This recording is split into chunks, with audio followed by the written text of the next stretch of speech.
Hello everybody, a very good morning, a very good afternoon, wherever you are tuning in from across the Societe Twitter, Societe Generale I should say, Twitter, LinkedIn and YouTube pages. It's very good to be with you, and we have 1,000 days to go, would you believe, until Rugby World Cup 2023 gets underway. But today, all about the World Cup pool draw, and as many of you will already know, it's a great honour to be with you today and to be talking you through it as part of Societe Generale, who are worldwide partners of Rugby World Cup 2023. The excitement, although we're 3 years out, is already beginning to build. And I can tell you we've got quite the pool draw coming up in Paris today at the Palais Brongniart. The great and the good have already assembled there. We've seen already on the feed some of the big names from the world of rugby. Sebastian Chabal, the likes of Curtly Beale, lots of other current internationals, including Finn Russell, Mar Nonu, of course, who is been very much part of the draw so far. And we've got a couple of little just technical gremlins here, but we are now underway. And as we get ready to take in the draw itself, let's bring in our panel, who we are going to be discussing it with throughout the course of this morning. It's a very warm welcome. Who says the Tens gets all the glory? It's a very warm welcome to Bella Millo, the Samoan 10, who joins us from Hong Kong as part of the Valley Women's Rugby Club as well, a coach there. So Bella, lovely to have you with us. We've got Matt Giteau, of course, who was a wizard for the Wallabies at 10 and 12, and Jonny Wilkinson, who played a little bit of rugby for England over the course of the last 2 decades. Good morning, good afternoon to all of you. Bella, I'm going to come to you first of all. It's lovely to have you with us. How are you first and foremost? And tell us a little bit about how people in Samoa, in Fiji and Tonga will be waking up today and looking forward to this draw. Yeah, thanks for having me. I think the Pacific Islands will be excited to see Fiji, who have already qualified, and Samoa and Tonga are looking forward to seeing which pool they will fall into if they qualify, hopefully. So fingers crossed. Fingers crossed indeed. There'll be a lot of crossed fingers all over the world. Matt, hello to you as well. How are you? I gather you're being battered by a storm out in Australia at the moment, so we're going to hope and keep our fingers crossed your broadband holds up first of all. But the Wallabies, it's been an interesting few years, hasn't it? What are we expecting? What are you hoping for? What is the worst case scenario, I suppose, for Australia today? I'm not sure. I don't know really what to expect. I think in a World Cup, I think to win the World Cup, you've got to be able to beat the best team. So I think whatever draw we get, and then hopefully we build well to 2023. However, England would be nice if we had them in our pool.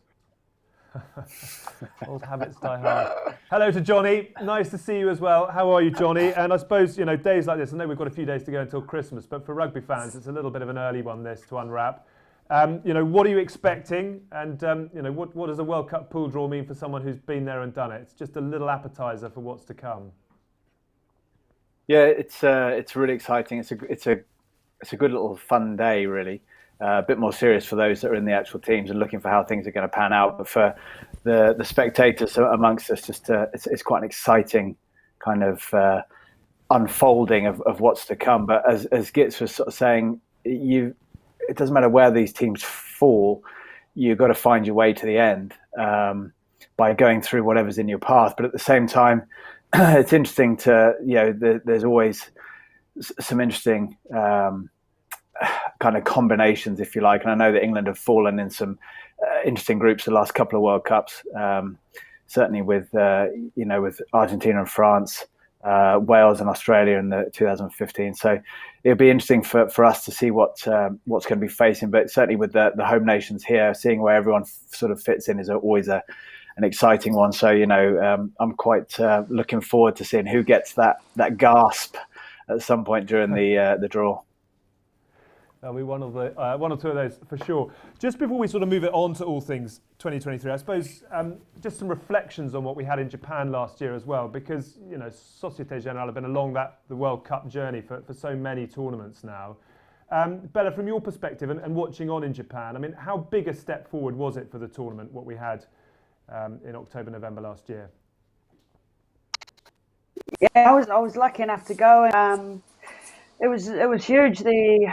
Japan did a great job at hosting and get a seat at the game where Japan Cook Island. So that was exciting to be a part of, and France can take a couple of steps from Japan's book, and I'm sure they'll do a great job in hosting. Absolutely. Matt, we saw you out in Japan. I know you were working for Societe Generale out there, but from an Australian perspective, it was a tough old tournament. But as an overall tournament, what did you make of the spectacle? I thought it was an amazing tournament. Obviously, Australia's results weren't overly positive to fall out in the quarterfinals. But I think the fact that Japan, being the host nation, made the quarterfinals for the first time, I think their quarterfinal game had something like 50 million viewers in Japan alone. So I think it was a huge success as far as the World Cup goes. And history was made. I think the first team to lose a pool game and still go on to win the World Cup in South Africa. So, yeah, I think it was a successful one. Would you go along with that, Jonny? Did you enjoy what Japan had to offer? Yeah, I did. I think every country that hosts the World Cup or country, sometimes there's more than one, but they always bring a different flavour and something. Being out there during the tournament was incredible. Just the actual hype around game day, and see the way that the nation kind of folded its way around rugby and engaged and gave itself to rugby for that period was incredible. But certainly, I think France stands with what France has got to offer. I think it's going to be a phenomenal World Cup to come. But Japan brought some real energy to it, and like Gitz was saying, 50 million people. But the sheer energy around Japan's games was incredible, and to see them go beyond the group stage and into a massive game like that against the eventual winners was just was something else. And I think in a way most people would say that may have been the pinnacle of the tournament, just watching a team like that sort of take all that expectation on their shoulders and actually run with it and do amazing things with it. And it certainly looks like France are building very nicely into the new tournament that's going to happen obviously in 3 years' time. But just a quick word, I mean, both of you, Jonny and Matt, played in France down at Toulon. Matt, from your perspective, I mean, Jonny touched on it, but what should we look forward to in France 2023? Oh, baguettes, rosé, some nice wine. I think the lifestyle... Not like a training regime by the sound of it. Yeah, well, and hopefully with a few trophies for the Australian boys. But I think it was, for me, the 2007 World Cup was probably my most enjoyable as far as the pool stages, experiencing life in France. We were based in Montpellier. The people there were really supportive. They got around to our training sessions. The whole vibe and the energy around the World Cup was, and probably still is, my favourite. However, we got knocked out in the quarterfinals, so that kind of soured things. But the actual pool stage, I can't remember. You're cutting out. I can't remember. We can talk about it if you want. I don't remember what happened. I remember the pool stages being really enjoyable. And then from there, we just gave up. We'd had enough. And so you went home nice and early. Jonny, yes. While we've got you both here, we must talk about that. We could talk 03 as well, but let's start with 07. What do you remember of that day in Marseille? And I mean, England, not many people gave them a hope going into it, but Jonny, what do you remember of that afternoon in the baking sunshine? We'd had a funny run-in. We found ourselves almost against expectations of actually getting out of our group, but we did, and we ended up at that quarterfinal with that beautiful weather that actually Gitz and I got to know quite well, because we had so many games at the Velodrome in that kind of weather with Toulon. It was just such an amazing atmosphere. I remember being in the change room beforehand and just sort of everyone looking at each other as if to say, "Oh, what the hell? Let's just go out there and let it rip." And I think our forwards just came together and gelled and found each other's wavelength, and they brought an intensity that just set a bit of a platform for us to hang in there. Against Gitz's team, as he says in the pool stage, that they were actually by far and away, one of the 2 or 3 teams you'd expect to be right there at the end. And we knew that it was going to be tough for us, but that kind of worked for us and against Australia, because it gave us that absolute sense of liberation. Just like, well, it's been tough. Everyone's written us off, and we've got enough players in here that were around in 2003. We've got enough guys in here that have been captains of their club sides. A lot of them are captain England as well. And everyone was just sort of saying, why not us today? It was just a case of doing it for 80 minutes, which we hadn't done during the tournament. And we just about hang on and managed to do that. Very Balotelli. Why not me? Or why always me? Or whichever one it was. There was that icon. Bella, I want to ask you in just a moment or two about some wonderful moments from Samoa and Fiji and Tonga in particular in the World Cup. But I just wanted to quickly pick up, Matt, there's that iconic photo taken at the end of that game with you kneeling to Sir Lawrence Dallaglio. I just wondered if that one was framed in your archive. No, that's just... I don't know why we're talking about this. Can we go to Bella? We will do. Very good. Lovely to have you with us, Matt. Bella, talk us through, because we're talking 07. There was that amazing game as well between Fiji and Wales. And it's so easy to sit here with, three players like yourself and just reminisce about incredible World Cup moments. And that's what these tournaments do. But Fiji, Wales, I mean, is that one of the biggest and the best? I'm thinking of other sort of remarkable days for the islands, but that must have been a very special one for all to enjoy. Yeah, I think to date that has been the best. Fiji were probably going in as the underdogs and often, and I think for Fiji that's a win not only for Fiji but for the rest of the Pacific nations as well. So it's probably the best I was thinking record at the moment for the Pacific Islands. Samoa, Wales in 91, which is probably depressingly before all of your time. But just, I suppose, as we head towards France in 2023, so many players now from the islands will experience French rugby and they will know French rugby very, very well. I mean, how big a boost do you think that'll be? Yeah, it'll be, like I know a lot of the Pacific Island boys back home are playing in France. So if hopefully either Samoa or Tonga make that Oceania qualifier, and I know they'll get a lot of support back in France for that. So fingers crossed. I'm putting my hand up for Samoa to qualify, but if there's another Pacific nation, we're all for that as well. Good on you. Great to hear. I mean, what are your memories, Matt and Jonny? I mean, because obviously in 07 you played Tonga, I think it was, Jonny, in the pool stages, which was an unbelievable game in terms of physicality. It's sort of one of those where you've got to have your gum shield in and your scrum cap firmly fixed on. I'd been sort of injured for the first couple of games and came back and we were in a must-win situation. The two teams that we had in front of us were Samoa and Tonga. And the nightmare was watching what they were doing in the previous games. There couldn't have been a worse two teams to be facing when you know that the rugby layman would be thinking, oh, well, England should win this. When the rugby specialists, which included us as players, were thinking there is no guarantee against these guys. You only had to watch what Samoa were doing to everyone else and what Tonga were doing to everyone else as well. I mean, the Tongan match against South Africa, I think it was, in that World Cup was just, in that same pool, was just off the charts. Just the speed, the skill level, the physicality, the non-stop relentless intensity of it. And we were sat there thinking, we got this to come. And it was a real test. And it's kind of, I was talking earlier about the quarterfinal. It's what set us up for the quarterfinal. And Giteau was mentioning this about the way the draw unfolds, is that sometimes having those tough games in your group, if you manage to find your way through them, they can set you a platform for those big do or die games that come in the knockout stages. And that's kind of what Samoa and Tonga did for us. We had to shape up so quickly, realizing that there was going to be no day two. If we didn't get through these, and we owe great thanks to those guys because they just they sharpened us up, because we knew that they were so dangerous, and as they will be, should they sort of find their way into this one, definitely.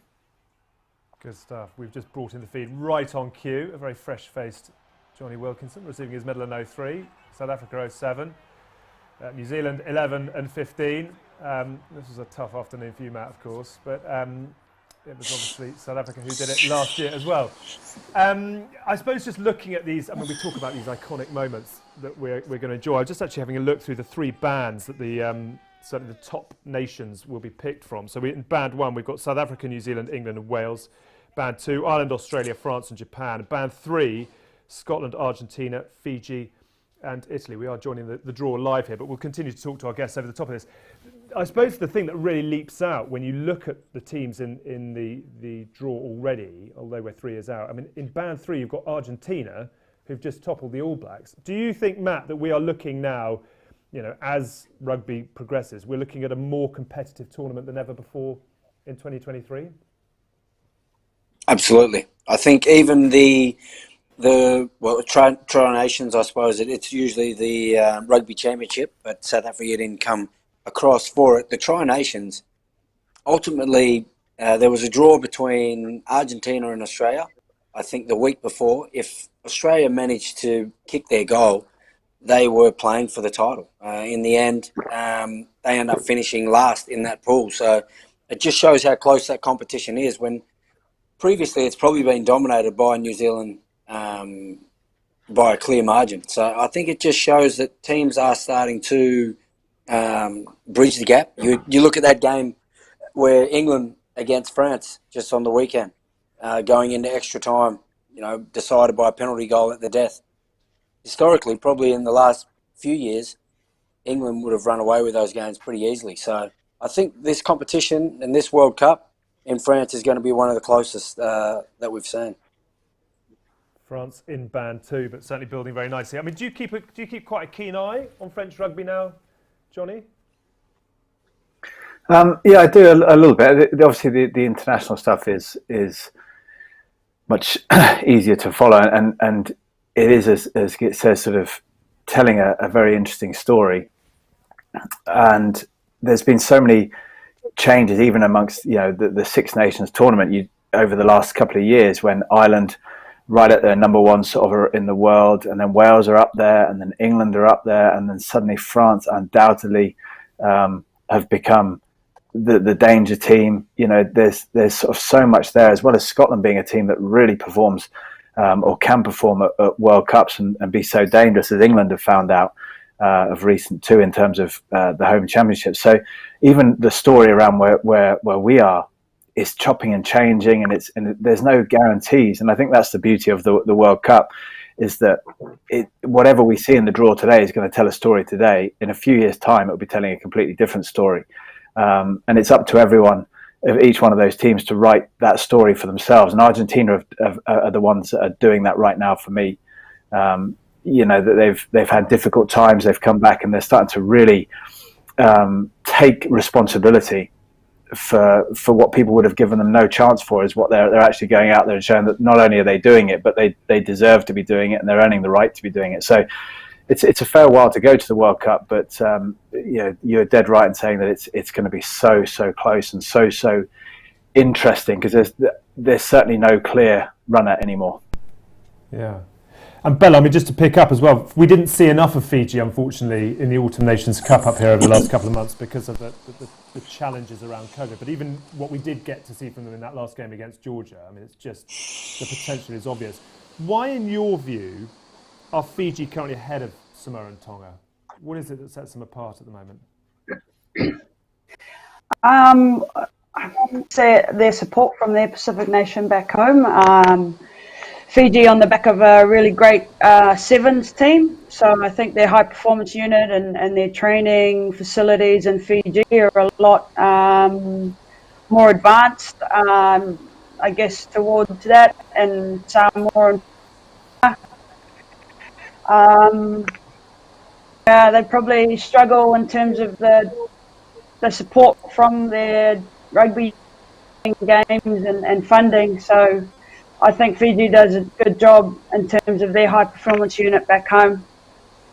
Okay, fingers crossed. I mean, there's a lot of noise around those issues at the moment, and hopefully we can find a solution in the short term that benefits everybody in the longer term. I'm just looking as well into Band 4 and 5. So just for the record, these will come out before the bands that we've mentioned. But Oceania 1, Europe 1, Americas 1 and Asia Pacific 1 in Band 4. So that's likely to be Samoa, Tonga, Russia perhaps as Europe 1.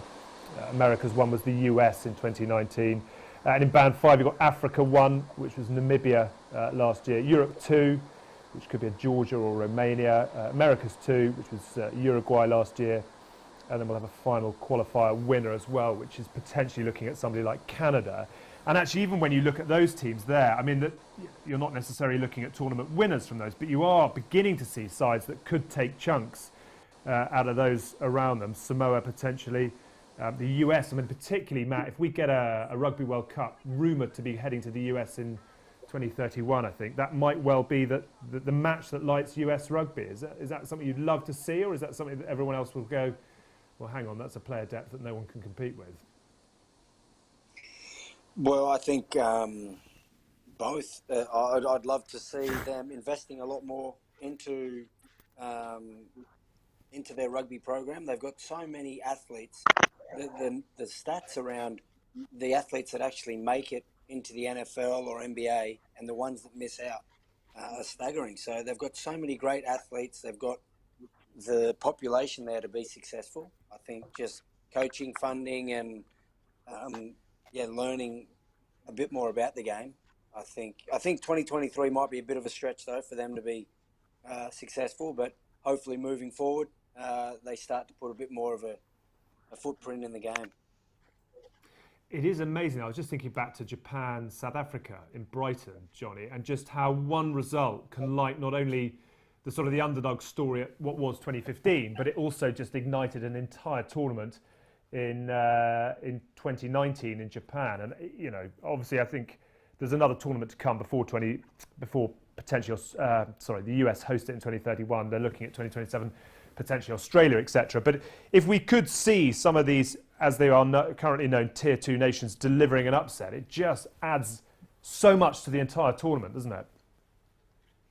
It does. Yeah. Sometimes it doesn't even need to be that victory. Obviously, that does tip it over the edge, but it's sometimes just that showing and that kind of expression of the sheer talent and the character of these teams can light up the tournament. And I think also the other thing is it doesn't have to be a win also, because you can have a massive effect on some of the other teams that are maybe the more favourites by just big performances that cause, in 2003 Samoa, and we were sort of still points down with under 20 minutes to go at the end, and we'd been run off our feet. And what that does is it sort of puts you in a situation whereby the recovery for the following week, the way that you train, you analyze, it suddenly becomes, that tells a different story as well. And it shapes up the following games, and there's extra interest in this. There's interest, therefore, in what Samoa go on to do, because they create a bit of a buzz and a light around themselves. So I think all these games are so important. It's not just a case of, it's just a nice event for people to go to and enjoy, because there's no guarantee, as we saw from Japan. But also, like you just said, who knows what that'll ignite for the future. I think it does tend to be that these teams have that one big showing in them, because maybe it's more difficult to get up for the following games. But if they can, if that one big showing is enough, that then, as we've seen with Japan, it then becomes something they can do 2 or 3 times in a row. And in the actual, the 2019, they were able to do it every single time, non-stop, every game. 5 games I think they had, or whatever it was, all the way through to when they went out. Every single game was a top performance, which is the sign of a tier 1 nation. Yeah. Obviously, just taking you through here on the live feed itself, how the qualifiers will filter in and how the final qualifier will take place as well. We've been through these sides who are all going to feature in bands 4 and 5, and actually I was lucky enough to go and do the draw in Japan. I think it was about 5 or 6 years ago. It's unbelievably pressurised being in that studio. It's not the kind of event where you want to pull the wrong ball from the wrong pot and the whole thing unravels. So, thankfully, we managed to steer ourselves through it on that occasion. Hopefully, those in charge will be far more competent and confident than we were 5 or 6 years ago. I suppose, Matt, from this perspective, is this something that the players will tune into? I mean, is this something as a current international, you were always interested in what came out of the pot, or is it because it's 3 years away, we'll stay asleep and deal with it when we need to deal with it? Well, for Societe Generale, I'd say this one has been the most amazing, spectacular draw that I've seen. But normally, from a playing point of view, I didn't even know these things existed. Perfect. What a dream ambassador you are, Matt. Lovely to have you with us. No. Yeah, but I actually, no, to be fair, I didn't know that it was a big actual event that they where they pull the balls out. We found out who our pool is, and you focus on it that way. So I don't think, I don't know any Australians that actually tuned in for it. But Right. it is a great event. Good on you. So 2015, when you got pulled out with England and Wales, do you remember your reaction at that point? Was it like, we'll deal with it when we deal with it? Or was it like, wow, this is going to ignite? No, for me, I was just excited to be back playing for the Wallabies, because when this draw was done, I wasn't eligible. I was in Toulon. The rule wasn't in that if you were over a certain amount of caps, you could play for your country again. So for me, I looked at it and thought, "Ooh, that's going to be a tough one for the boys." Turns out it was a tough one for me, but yeah, it was. I was just excited to be there. Good on you. And it obviously finished very well for you as you buried England with the final play of the final game. We've got the great and the good coming out, obviously, to take part in this. As you'd expect, the French like to do things with a bit of pomp and ceremony, and this is Jean Dujardin, who is the actor I'm sure many of you will be familiar with, Wolf of Wall Street, I think, and if you've watched a bit of Call My Agent, I think he appears in a bit of that as well. So this gentleman is going to pull out France from Band 2. They will be the first team, I think, who come out, and then we'll have various other dignitaries coming forward to make sure that we get the right balls in the right pot, so to speak. Look at this, we've gone, as it's 2020, we've gone Zoom-tastic, and we've got all the coaches dialing in via their laptops. I saw that. Holding up. Dave Rennie in the background there, obviously a keen viewer as far as Australia are concerned. Jonny, do you like a bit of this? You get involved in quite a lot of this kind of thing, sort of smart, crisp white shirt and a tie, and lots of sort of dignitaries and various bits that are required at this point. Is this something you quite enjoy? Do you get the buzz of it on days like this? It is exciting. It's something a bit different, isn't it? It's just kind of, it's a bit more of I find it a bit more of a sort of almost like a party-esque type atmosphere for when you're not playing. When I was playing, I was kind of more, it was more, oh God, who have we got type thing, and that really shaped my sort of thing. I was much the same as Gitz was saying. It wasn't something I really knew happened. It was almost like, you'll know by this date, and then who is it?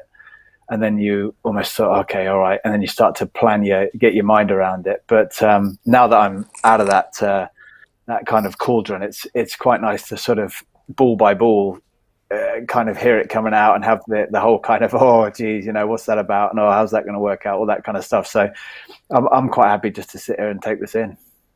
I've never seen you do it in a black shirt buttoned only to the navel and a crisp light grey suit. Perhaps we can get you rigged up in one of those for your next official engagement. Sure, to the navel, who'd like to dress you like that. Bella, just tell us now, in terms of, will people be tuning in Samoa and Fiji and Tonga as well? We know how much rugby means to that part of the world, and we know that when the Olympics is on, countries stop, etc. But, what sort of expectation will there be? To be honest, I think they'd probably like Giteau, and I'm not sure that it is happening. Wake up to it in the newspaper or the TV tomorrow morning. Yeah. I'm sure there'll be a great reaction whenever we see any of them pulled out. So Jean Dujardin has done the bit that he was required to do, which is literally pull out ball A, but obviously a superstar to get us up and running, and we're going to have a whole sort of band of dignitaries, as we said, wandering in and doing their bit a little bit later on, but we are beginning to get going at this point. I just wonder how the coaches feel at this point. I don't know. Jonny, you've obviously done a fair amount with England and got a good working relationship with Eddie Jones. Is he the kind of person who'll just stick names down and crack into it, or is this the kind of thing where you are hoping for that favourable draw? Do you want a tougher draw nowadays because of the nature of the tournament? I think just throughout my career, I'd answered this question differently.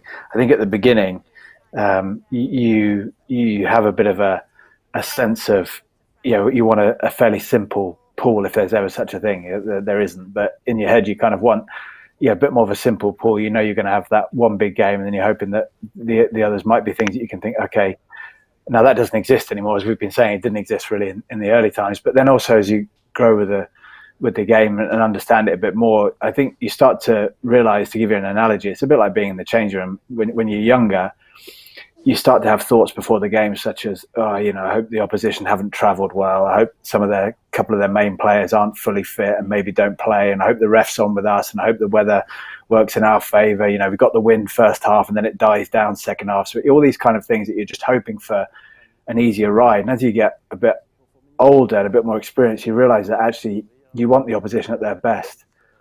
And you want to be on your own line for 5 or 10 minutes because it's those things which inspire the best out of you. And you start realizing that at the beginning, you think it's all about just sneaking a win, whereas towards the end, you realize it's about inspiring the best performance you've got, because that's all that really matters when it comes to winning these things. And I think, therefore, in a way, there's a part of you underneath that starts to think, actually, we like Git said at the very beginning of this, we're going to go through everyone. If we're going to win a World Cup, let's do it.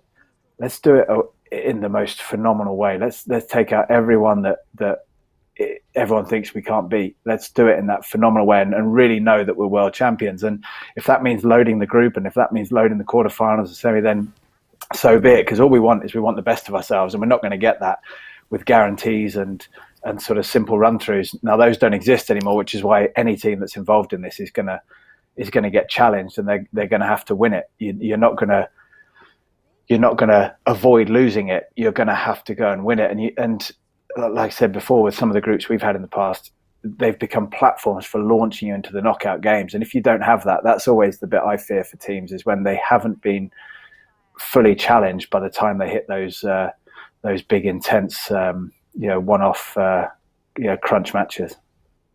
Okay. Out come the band 5 Bulls, and obviously we've seen already Jean Dujardin draw France in Pool A, and as tournament hosts they are the first out of the traps, and they will be in alongside Africa 1, which last year were Namibia.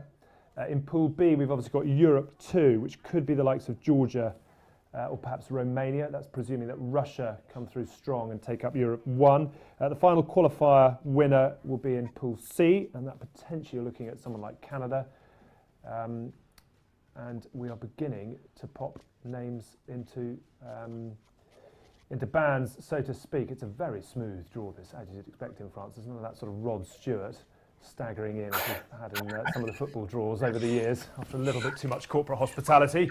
It all looks very under control out there, which is, I think, exactly what Rugby World Cup 2023 will be wanting. Bella, we're potentially looking here at some of the Oceania sides coming out as well in Band 4. We're potentially looking at a Samoa and a Tonga, etc., etc. And I suppose these are the moments, that these players will be really hoping. There'll be young kids out there who haven't necessarily even made their debut yet, 18, 19, who'll hope that they have got what it takes to be at Rugby World Cup 2023. I just wonder what sort of inspirational moments these will have for the Pacific Islands. Yeah, I think... Yeah, you're right, actually. Like, there will be some young players out there back home in New Zealand and in the islands looking forward to this, thinking that 2023 France could be their cap for Samoa or Tonga. So that's exciting for the young up-and-coming players. I think for Samoa, they'd just be keen to get into their qualifiers and planning for that, and then obviously which pool they fall under. Yeah, so much talent, so much potential. Worth mentioning, of course, that Vern Cotter now, who'll be familiar not only to Scotland fans but supporters of Claremont over the years as well, now in charge of Fiji, and we saw a real glimpse of what he's beginning to do with them in that game against Georgia just a few weeks ago. Nemani Nandola with a hat-trick, Sami Randrandra, of course, doing great things with Bristol at the moment. So much talent, and that goes without saying, across those Pacific Islands. We will hope to see all of that harnessed in the white of Fiji, the blue of Samoa and the red of Tonga in 3 years' time. Out they come then in Pool A. America's 1, which last tournament was the US, and potentially they will be looking to really build into France 2023. By then they should know whether they will be the tournament hosts in 2031, and if they are, just expect that entire sort of organisation to get a little bit stronger. Asia Pacific 1 coming out of Band 4, and they have slipped into Pool B. We've got Europe 1 in Pool C. That was Russia last year. And in Pool D, we've got Oceania 1 as well. Now, that will be Samoa or Tonga, in with America's 2, so potentially Uruguay. So early stages, and so much rugby to come, of course, between now and the tournament. We won't actually know these teams to be finalised until a year before. So 2022 is when these teams will be inked in as they go through that qualification process.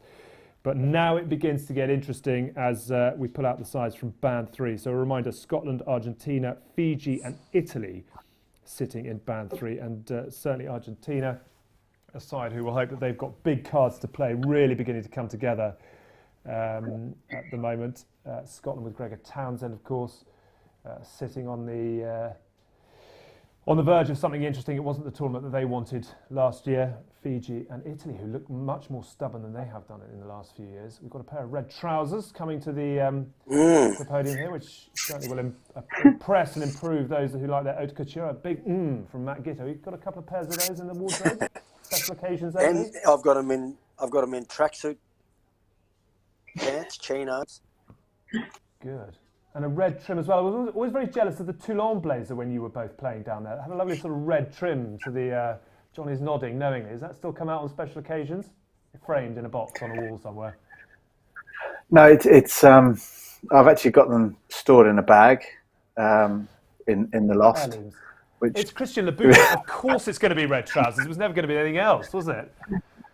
There'll be fashionistas around the world who'll be delighted to see Christian Louboutin drawing out the balls from Band 3. I hope you've both done your Christmas shopping, Johnny and Matt. If you haven't, there's a good plug.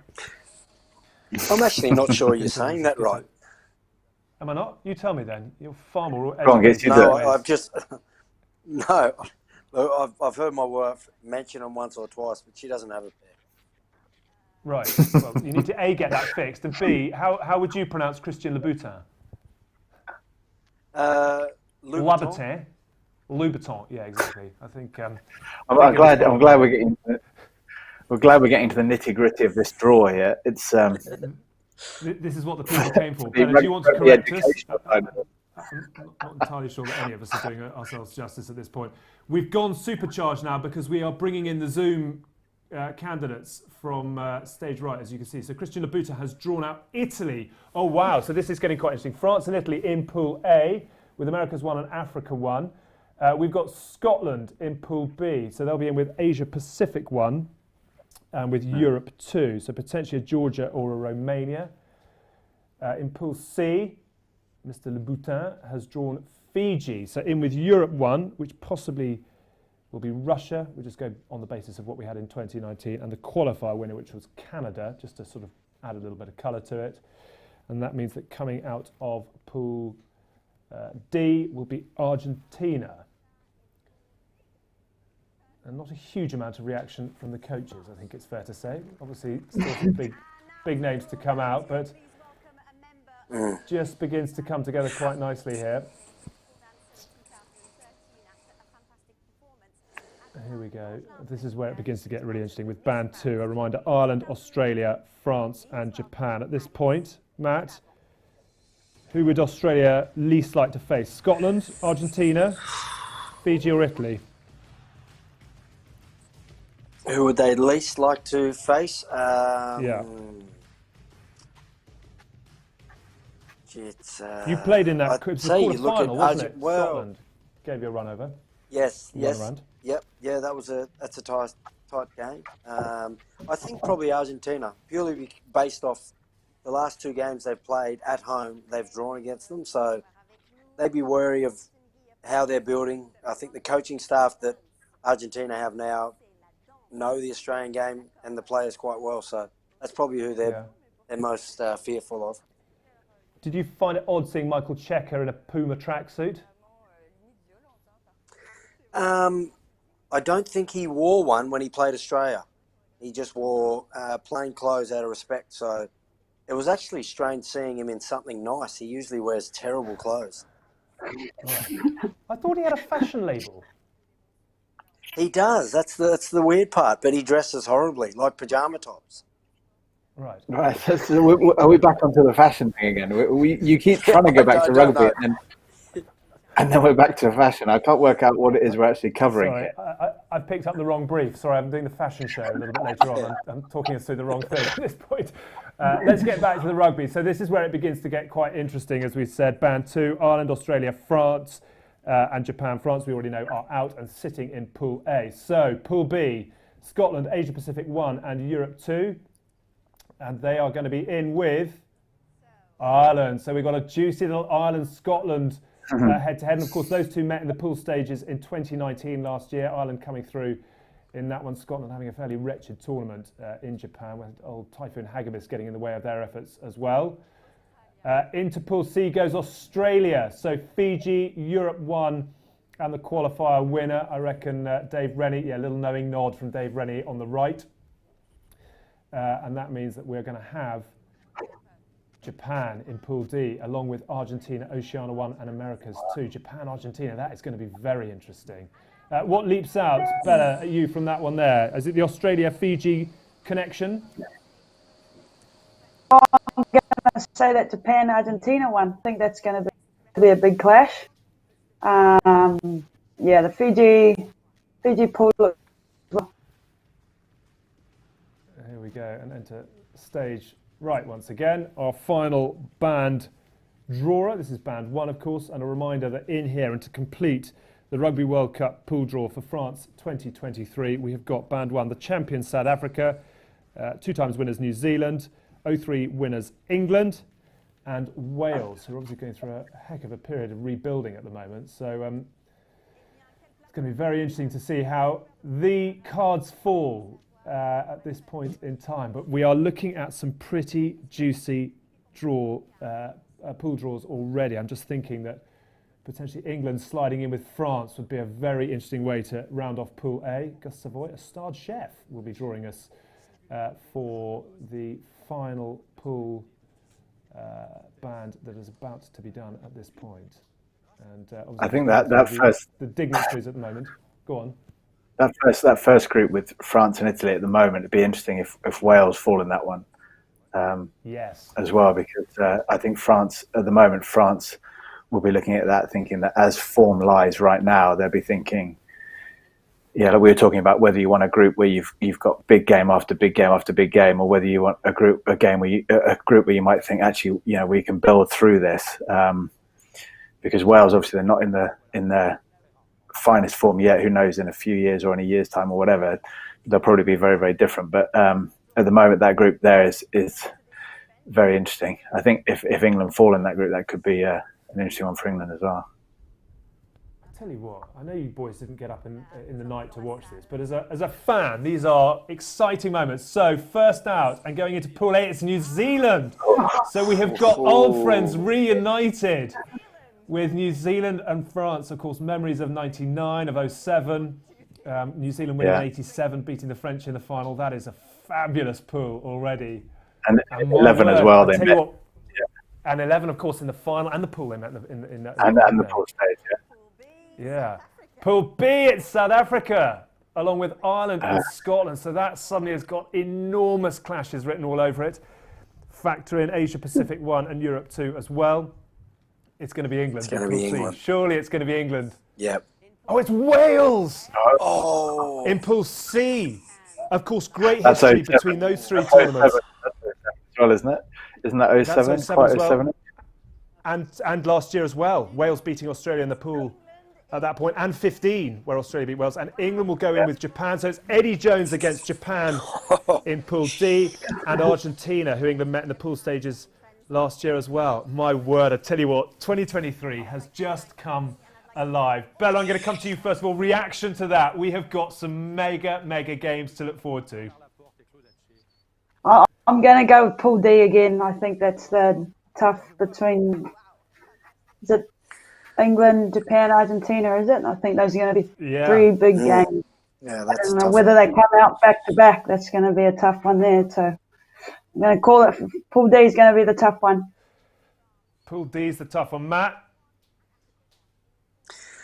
I think Australia would be, no disrespect to the nations in that, but they've come out of that probably pretty happy with that. I think that's similar to who we played in 2007. I think we also had Japan in there, and It could have been Canada was the other one, but they were the two big nations that we played was Wales and Fiji. So I think you they'll had be reasonably Wales and happy with that Fiji. draw. You had I them in think. 15. You had 15 as well, yeah, 2015. And 19 as well. Didn't you have them last year? Yes, we did, but there was also who else was in there? No, was that it? Uruguay was in there Yes. last year. And Yeah. I can't remember. I know that we've definitely third had tournament Fiji. in a row. Those three have been in the pool. Yeah, with Fiji 2015, he did as well. And I mean the Fijians, that's a game where they expect you to win, but you come out of it, even if you've just won, you feel like it's the hardest game of your life. The way they hit and the way they play. That's a tough pool for Australia, but I think they will be reasonably happy when you're looking at the other pools around. Just seeing on the feed there that they've gone to Bernard Laporte and Sebastian Chabal, who I think is 5 years younger than Jonny and Matt. So it just goes to show you the damage that gets done when you play in the forwards relative to those who moisturise and play at 10. Bernard and Jonny played together.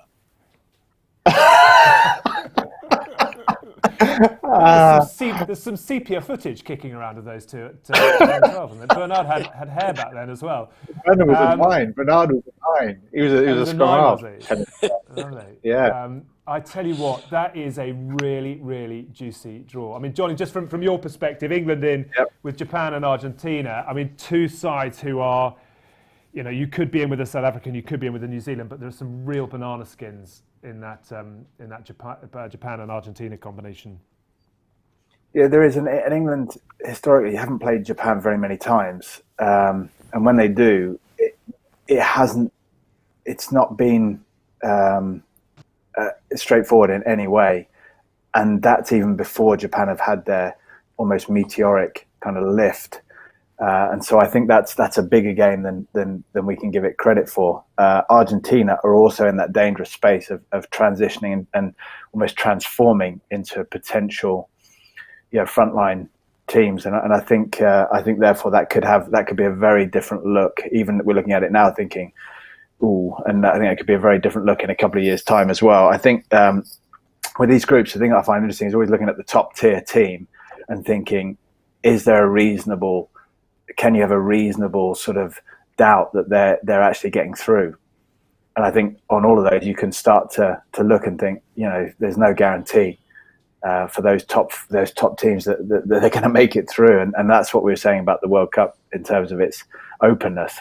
You got those number one banned teams who you're looking at now, thinking it's a potential early exit, like it was for England in 15, and we've all kind of, I guess, every nation probably bar a couple have suffered that early trip back.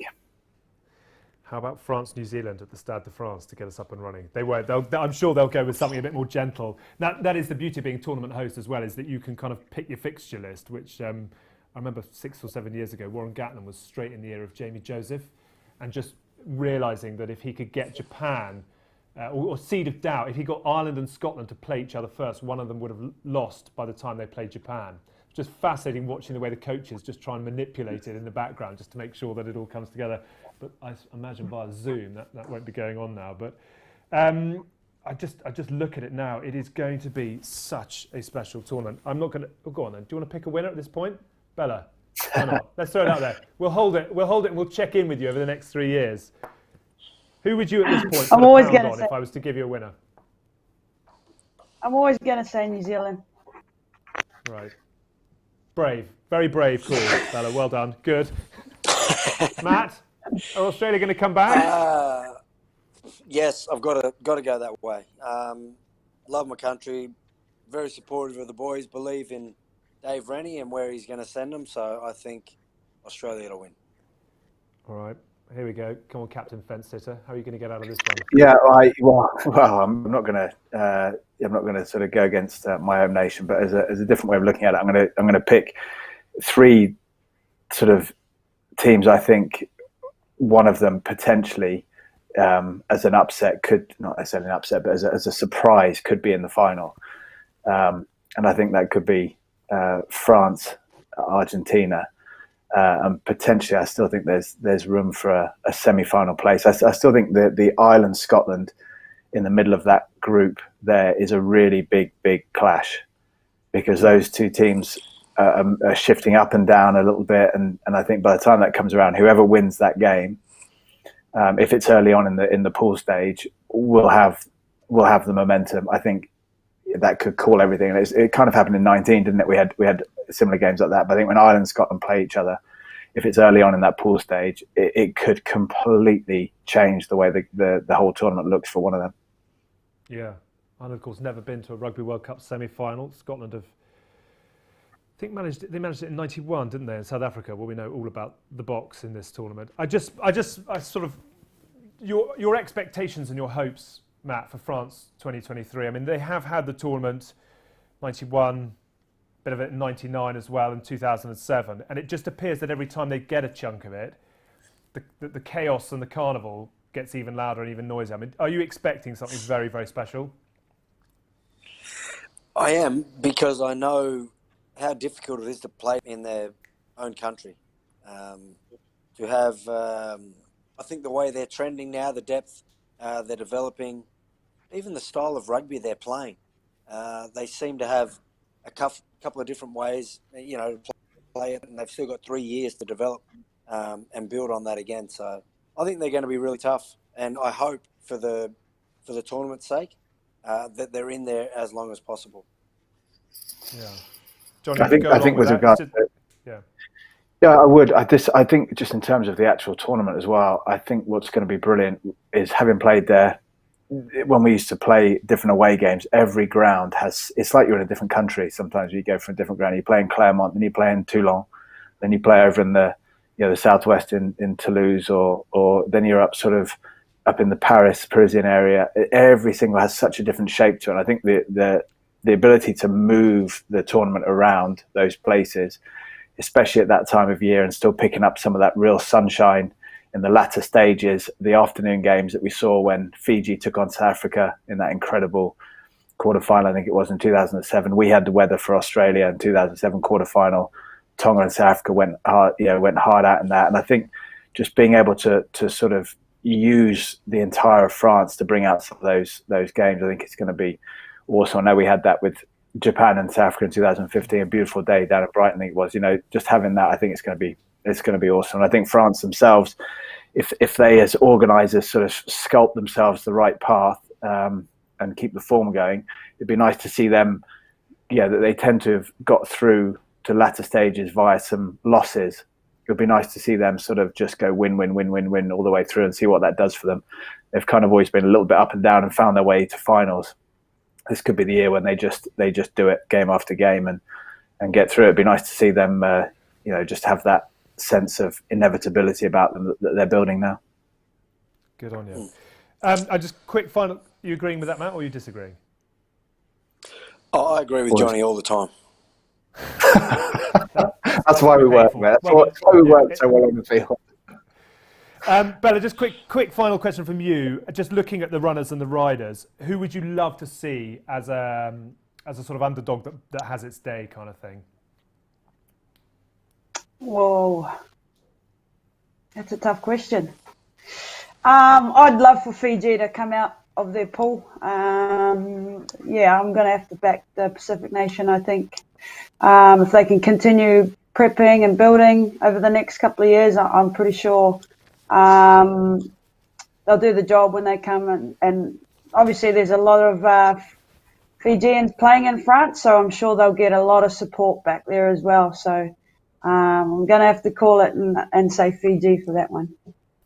Good on you. I think we'll all drink to that, bar Matt, who won't agree because they're in the pool with Australia. I think there'll be one or two in this part of the world who'd love to see Australia go out in the pools. On that note, I'm going to do my news at 10 routine and say that's us done. It's 1,000 days to go, would you believe, until Rugby World Cup 2023 gets underway. But already, just such a step up in the excitement levels, in the anticipation, and we have got some very, very juicy rugby to look forward to. It just remains for me really to say thank you very much indeed to Jonny, to Matt and to Bella. Well done for the broadband holding up in the various parts of the globe, and we'll look forward to talking to you a lot more over the next 3 years as Societe Generale and their relationship with Rugby World Cup 2023 hots up.